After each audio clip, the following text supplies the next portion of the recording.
For the Luftwaffe, the skies over Europe grew more dangerous with every passing year. What began as German air superiority slowly transformed into a nightmare of American steel, firepower, and relentless determination. German pilots who once ruled the heavens found themselves hunted by aircraft that seemed to appear from nowhere, faster, more heavily armed, and flown by crews who refused to back down. Today, we count down the 10 American aircraft that struck the deepest fear into the hearts of Hitler's airmen.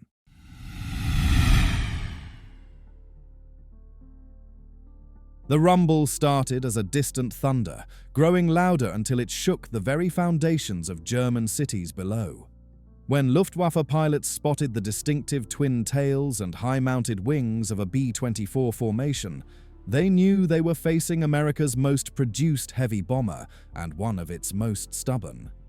The Liberator earned its fearsome reputation not through elegance, but through sheer persistence. With a range of over 2,100 miles, these bombers could reach targets that German defenders thought were safely beyond Allied reach. The B-24's high-altitude capability meant it could soar above much of the Luftwaffe's defensive fire, raining destruction from an almost untouchable perch.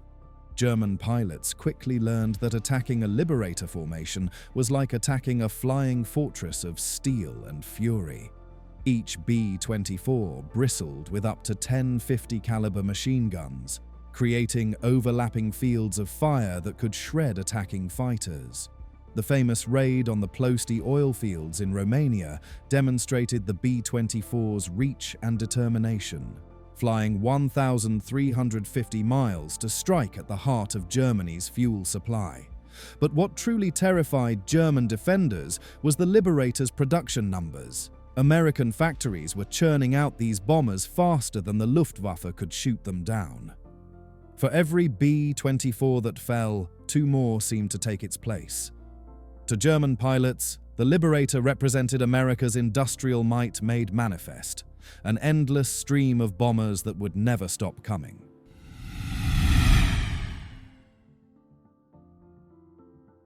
In the Pacific, the Hellcat was devouring Japanese Zeros, but when it appeared over European skies, Luftwaffe pilots discovered they were facing a predator designed for one purpose: killing enemy fighters.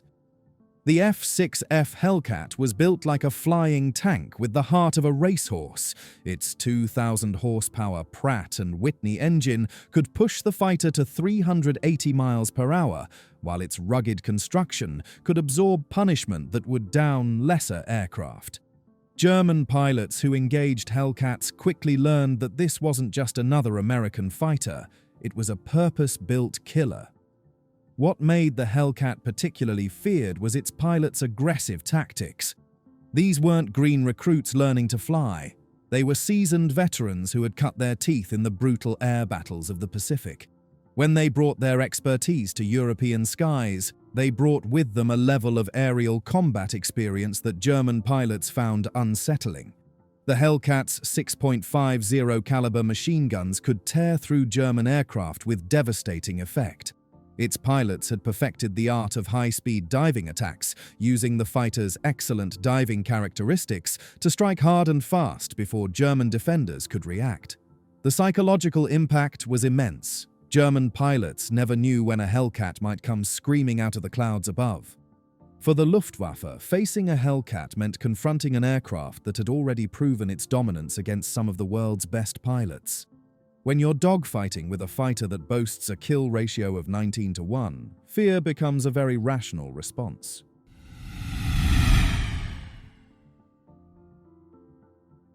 The B-25 Mitchell bomber struck fear into German hearts not just for its bombing capability, but for its audacious, low-level attacks that seemed to come from nowhere. This twin-engine medium bomber specialized in the kind of surprise assaults that kept German commanders awake at night. What made the Mitchell particularly terrifying was its adaptability. Standard B-25s were dangerous enough, but when modified with additional forward-firing machine guns and cannons, they became flying gunships capable of devastating strafing attacks. Some variants carried up to 14 forward-firing weapons, turning the bomber into a massive fighter aircraft. The psychological watershed moment came with the Doolittle raid on Japan in April 1942. While this didn't directly affect European operations, German intelligence was shocked that Americans had managed to launch land-based bombers from an aircraft carrier. The message was clear: nowhere was safe from American ingenuity and determination. In Europe, B-25s specialized in low-level attacks on German airfields, destroying aircraft on the ground and disrupting operations. German pilots would return from missions to find their bases under attack by Mitchells flying at treetop level, too low for radar detection and too fast for effective flak response. For the Luftwaffe, the Mitchell represented American tactical flexibility, an enemy that could adapt any aircraft to any mission and execute it with devastating precision.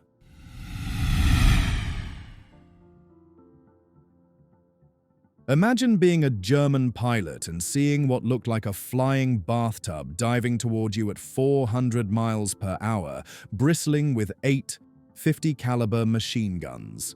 That was the P-47 Thunderbolt, and it was absolutely terrifying. The Thunderbolt wasn't elegant, but it was brutally effective. Weighing in at over 7 tons when fully loaded, it was the heaviest single-engine fighter of the war. German pilots quickly learned that their light, maneuverable fighters couldn't survive a head-to-head engagement with this American monster. The P-47's 8 machine guns could shred a Messerschmitt Bf 109 in seconds. But what truly haunted the Luftwaffe was the Thunderbolt's incredible durability. Stories spread through German squadrons of P-47s returning to base with massive battle damage that would have downed any other aircraft. One famous Thunderbolt returned with over 200 bullet holes and was flying again the next day. Colonel Hubert Zemke's 56th Fighter Group, flying P-47s, became known as Zemke's Wolfpack. German pilots learned to avoid them at all costs. When you saw a formation of Thunderbolts, you didn't engage, you ran. For the Luftwaffe, the P-47 represented American industrial might made manifest, powerful, resilient, and utterly unforgiving.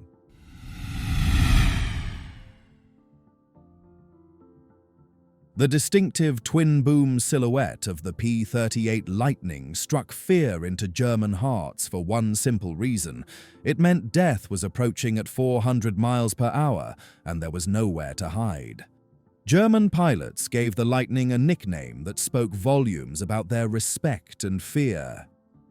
Der Gabelschwanz-Teufel, the fork-tailed devil. This wasn't idle bravado or propaganda. It was the grudging acknowledgement of an aircraft that had fundamentally changed the rules of aerial combat over Europe. The Lightning's unique design gave it capabilities that German fighters simply couldn't match. Its twin engines provided redundancy that could save a pilot's life, while its tricycle landing gear allowed operations from shorter, rougher airfields. But it was the P-38's concentrated nose armament that made it truly deadly. 120mm cannon and 4.50 caliber machine guns firing through the propeller arc with pinpoint accuracy. High-altitude performance was where the Lightning truly excelled. At 25,000 feet and above, the P-38 could outclimb and outturn most German interceptors. Luftwaffe pilots found themselves in the impossible position of watching American bombers approach under Lightning escort, knowing that any attempt to intercept would mean fighting the fork-tailed devils on their terms.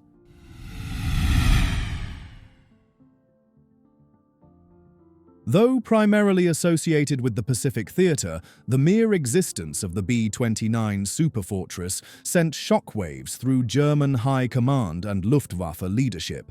Here was an American bomber that represented a quantum leap in strategic bombing capability. The B-29 was everything the Luftwaffe feared most about American industrial capacity made manifest. With a range of over 3,250 miles and the ability to carry 20,000 pounds of bombs at altitudes above 31,000 feet, The superfortress could theoretically reach any target in German-occupied Europe from bases the Luftwaffe couldn't touch. What made the B-29 particularly terrifying was its advanced technology. The pressurized cabin meant crews could operate effectively at extreme altitudes without the fatigue and limitations of oxygen masks. The remote-controlled gun turrets created defensive fields of fire that German fighter tactics couldn't easily counter. This wasn't just another bomber.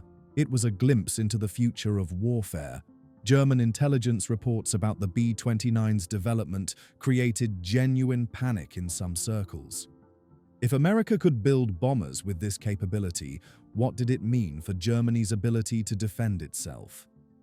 The psychological impact was immense, even though B-29s never appeared over German targets in significant numbers.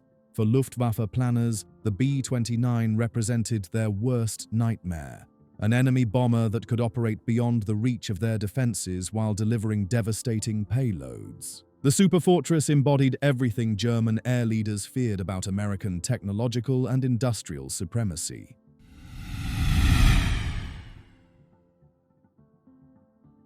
Imagine being a German pilot, climbing desperately toward an incoming formation of American bombers, when suddenly the sky fills with sleek silver fighters diving out of the sun. The distinctive scoop-nosed profile could only mean one thing: Mustangs. And for the Luftwaffe, that meant the hunt was about to become the hunted. The P-51 Mustang didn't just change the war in the air, it redefined what air superiority meant. With a range of over 1,650 miles thanks to its drop tank configuration, the Mustang could escort American bombers all the way to Berlin and back, something German strategists had believed impossible. But range was just the beginning of the Mustang's terror. Powered by the Rolls-Royce Merlin engine, the P-51 could reach 437 miles per hour and climb to 42,000 feet. German pilots found themselves facing an American fighter that could match or exceed their best aircraft in every performance category that mattered. The Mustang could outdive the Messerschmitt Bf 109, outturn the Focke-Wulf 190, and outclimb almost everything the Luftwaffe possessed. The psychological warfare was equally devastating. German pilots had grown accustomed to American bombers arriving with limited escort that would turn back partway to the target. The Mustang changed that calculus completely. Now, German interceptors faced fresh, aggressive American fighters from the moment bombers entered German airspace until they left.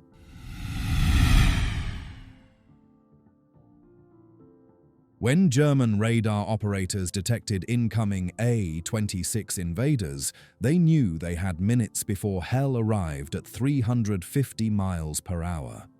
The sleek twin-engine attack bomber represented everything the Luftwaffe had learned to fear about American tactical aviation. The A-26 Invader was designed from the ground up to be fast, heavily armed, and nearly impossible to intercept. Its clean, aerodynamic design gave it a speed advantage over most German fighters at low altitude, while its heavy armament could destroy entire convoys, airfields, or fortifications in a single pass. What made the Invader particularly feared was its versatility in delivering destruction. The standard A-26A carried 18 forward-firing .50 caliber machine guns, enough firepower to destroy a locomotive or shred an aircraft hangar. The bomber variant could carry 4,000 pounds of bombs with surgical precision, while the reconnaissance version could photograph German defenses and disappear before interceptors could respond. German ground forces learned to fear the distinctive sound of the Invader's twin Cyclone engines. The aircraft's ability to attack at high speed and low altitude meant German troops often had no warning before the attack began. Supply convoys, troop concentrations, and communication centers became vulnerable to sudden, devastating strikes that seemed to come from nowhere. For Luftwaffe pilots, intercepting an invader formation was a dangerous gamble. The A-26's speed and defensive armament made it a formidable opponent even for dedicated fighters. Many German pilots found themselves in the impossible position of chasing an enemy that was faster at low altitude while being shot at by some of the heaviest defensive firepower in the American infantry.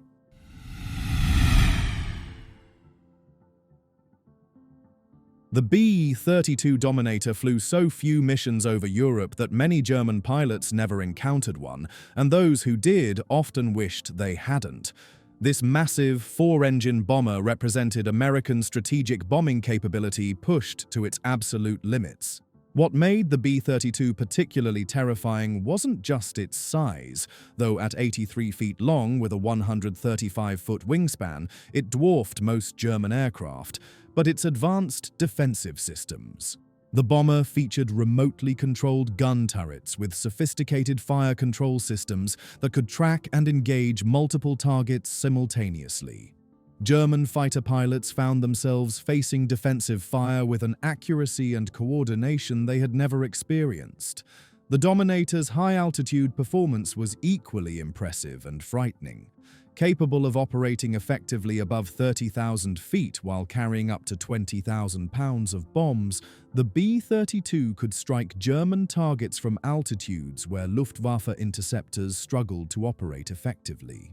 The thin air at such heights reduced German fighter performance, while the Dominator continued to operate at peak efficiency. But perhaps most disturbing to German intelligence was what the B-32 represented: American backup planning. If the B-29 program had failed, America had an entirely separate super bomber ready for deployment. This redundancy in strategic bombing capability suggested industrial and technological resources that German planners found genuinely frightening.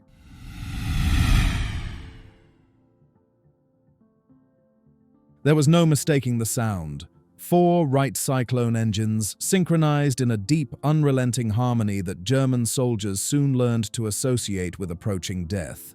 When formations of Boeing B-17 flying fortresses appeared as tiny specks on the horizon, entire cities would seem to hold their breath. Everyone knew what came next: precision destruction raining from the sky. The B-17 didn't just bomb German factories, rail yards, and cities. It broke morale. Every daylight raid demonstrated America's determination to dismantle the Reich's war machine, regardless of losses. For German civilians, it meant endless hours in bomb shelters. For Luftwaffe pilots, it meant desperate, often suicidal attempts to break into a wall of defensive fire. For anti-aircraft crews, it meant watching massive formations fly through flak bursts, seemingly unstoppable. What made the fortress so terrifying was its combination of resilience and firepower. The B-17 could absorb staggering punishment and still keep flying. German pilots often reported watching cannon shells rip through wings, engines bursting into flames, stabilizers blown apart, yet somehow the bomber held formation. Stories circulated of flying fortresses returning home with hundreds of bullet holes, entire sections missing, even with engines gone, still managing to limp back across the channel. Defensively, the B-17 was equally formidable. Bristling with up to 13-50 caliber machine guns, it created a deadly web of overlapping fire. The tail gunner's position, grimly nicknamed Purple Heart Corner, became infamous among German pilots who dared attack from behind. Dozens of Luftwaffe aircraft were shredded before they could even close in. But beyond all statistics, the B-17 carried an aura of inevitability. It symbolized America's relentless will to grind Germany into submission, one mission at a time. For the Luftwaffe, the flying fortress was more than a bomber. It was a herald of the Third Reich's downfall. These 10 aircraft didn't just win air battles, they won the psychological war in the skies over Europe. Together, they transformed German air superiority into a memory, turning hunters into the hunted and making every Luftwaffe mission a desperate gamble. American steel, innovation, and determination had created flying weapons that struck fear into the hearts of Hitler's finest pilots. Which of these aircraft do you think the Luftwaffe feared most? For German airmen, every mission became a gamble against America's steel and firepower ruling the skies.